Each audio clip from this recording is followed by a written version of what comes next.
স্বাদ ও সুঘ্রাণের জন্য সুনাম রয়েছে গাজীপুরের শ্রীপুরের কাঁঠালের। পাইকারদের মাধ্যমে কাঁঠালগুলো পৌঁছে যাচ্ছে দেশ বিদেশে। তবে ভালো বেচাকেনা হলেও দাম নিয়ে অসন্তোষ রয়েছে অনেক কৃষক ও খুচরা ব্যবসায়ীদের মাঝে। দেশের অন্যতম কাঁঠাল বাজার শ্রীপুরের জৈনা বাজার থেকে বিস্তারিত জানিয়েছেন প্রতিনিধি শিহাব খান। গাজীপুরের শ্রীপুরকে বলা হয় কাঁঠালের রাজধানী। এখানকার লাল মাটির যে কাঁঠালের স্বাদ এবং গন্ধের সুনাম কিন্তু রয়েছে দেশ জুড়ে। আমি এই মুহূর্তে আছি গাজীপুরের শ্রীপুরের যে সর্ববৃহৎ কাঁঠালের বাজার জৈনা বাজারে।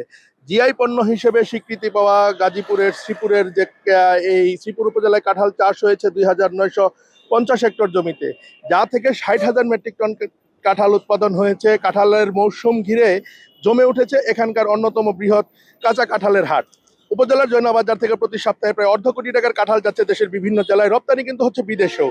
তবে ভালো বেচাকেনা হলেও দাম নিয়ে অসন্তোষ রয়েছে কৃষক ও খুচরা যে ব্যবসায়ীরা আছেন তাদের মধ্যে। এই কাঁঠাল ঘিরে প্রতিদিন থেকে 2 থেকে 3 হাজার শ্রমিকের কর্মসংস্থান হয়েছে। দেশের গণ্ডি পেরিয়ে কিন্তু শ্রীপুরে কাঁঠাল জায়গা করে নিয়েছে। মধ্যপ্রাচ্য সহ বিভিন্ন দেশে বাজার থেকে উৎকৃষ্ট মানের কাঁঠাল বাছাই করে দুবাই, সিঙ্গাপুর, কুয়েত, সৌদি সহ বিভিন্ন দেশে পাঠানো হচ্ছে। সেখানে থাকা প্রবাসী বাংলাদেশিদের মধ্যে এর কাঁঠালের কদর সবচেয়ে বেশি বলে জানা গেছে। দেশের সীমানা পার করে কাঁঠাল থেকে কিভাবে বৈদেশিক মুদ্রা অর্জন করা যায় তা নিয়ে কাজ করছে স্থানীয় কৃষি অফিস। এইসব কাঁঠাল গাছ কেটে প্রতিনিয়তই কিন্তু তৈরি করা হচ্ছে বিভিন্ন শিল্প কারখানা। এইসব শিল্প কারখানায় ব্যবহার করা বিভিন্ন ধরনের বজ্রে, বিভিন্ন ধরনের কেমিক্যালে কিন্তু দিনকে দিন কিন্তু কাঁঠাল গাছ নষ্ট হচ্ছে।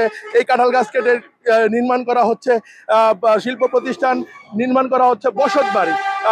স্থানীয়দের দাবি সরকারের বিশেষ নজর দেওয়া সহ কাঁঠাল চাষে উদ্বুদ্ধকরণ এবং পাশাপাশি এই এলাকায় একটি কাঁঠাল সংরক্ষণাগার স্থাপনের দাবি জানিয়েছেন কিন্তু স্থানীয়রা।